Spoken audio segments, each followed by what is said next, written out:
नमस्कार दोस्तों, फिर से भोजपुरी के एक लेटेस्ट खबरों में आप सभी का स्वागत है। आज की खबर की ओर बढ़ते हैं उससे पहले यदि आप हमारे चैनल पर नए हैं तो वीडियो को लाइक और चैनल को सब्सक्राइब जरूर कर लें, क्योंकि भोजपुरी के लेटेस्ट न्यूज इस पे आते रहता है। सबसे पहले जो खबर निकल के आ रही है वो है खेसारी लाल की तरफ से।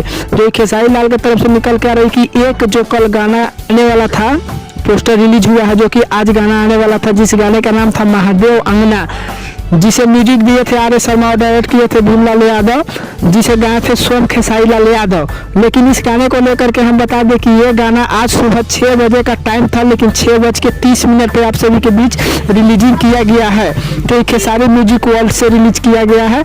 आप सुन सकते हैं इस गाने को, काफ़ी बेहतरीन गाना है। जो भी फैंस हैं उनके आधे घंटे लेट गाना आया है, लेकिन फिर भी बेहतरीन से सुन रहे हैं और काफ़ी प्यार भी मिल रहा है इस गाने को लेकर के।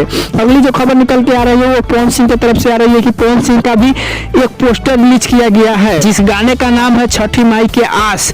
हम बता दें इस गाने को लेकर के कि इस गाने में जो भी है, जिस गाने में नजर आने वाले हैं पवन सिंह और पलक मुछाल, इस गाने को लेकर के एक और बड़ी खुशखबर निकल के आ रही है कि इस गाने का रिलीजिंग डेट भी फाइनल कर दिया गया है कि ये गाना कल सुबह यानी 18 नवंबर 2023 के सुबह 6 बजे आएगा DRJ रिकॉर्ड भोजपुरी पर, जिसके गाए थे पवन सिंह। तो आज की कुछ खेसारी लाल और पवन सिंह की यही कुछ खबरें हैं। बाकी आपका क्या राय है, आप किसका गाना ज्यादा सुनना पसंद करते हैं, कमेंट करके जरूर बताइए। बाकी वीडियो पर नए हैं तो वीडियो को लाइक और चैनल को सब्सक्राइब कर लीजिए, क्योंकि भोजपुरी के लेटेस्ट खबरें हम देते रहते हैं। मिलते हैं नए वीडियो में, तब तक के लिए धन्यवाद।